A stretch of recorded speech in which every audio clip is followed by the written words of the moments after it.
هذه الشيلة إهداء من أم بتال إلى أم العريس وبناتها وأخواتها.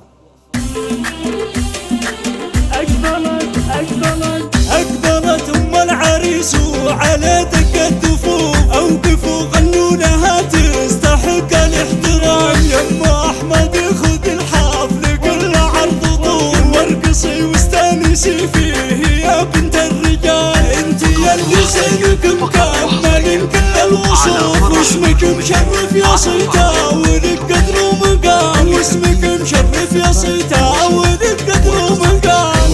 للطلب أو الاستفسار تواصل على جوال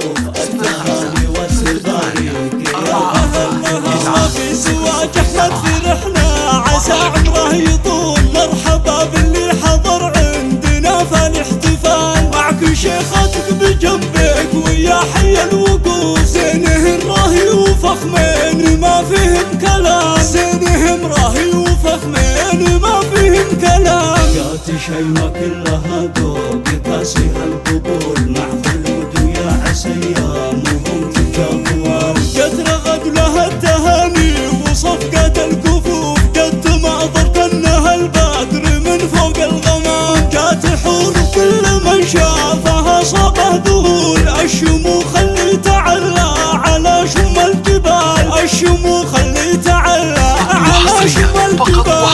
خواتم والعريس وهلا ألف ولوف يا ما شاء الله غير ما هن مثل كل الأنام. جات فتحية وفي زينها حنش نقول. جات شقرة والدلع والثقافة والجمال. جات صوفية فارق الحالها واسم معروف. أم بتال وكانها البدر كامل بالتمام. أم بتال وكانها البدر كامل بالتمام. يا شهد ويا عسى الله يرزق القبول والتهاني والسعادة على مدى العام. وانت يا احمد الف مبروك يا نسل الزحول. التهاني لك تقدم ولك منا احترام. انت من رأس الرجال واهل خيول وسيوف. دايم اسم المدخل معتلي بنا لنا. دايم اسم المدخل معتلي بنا لنا.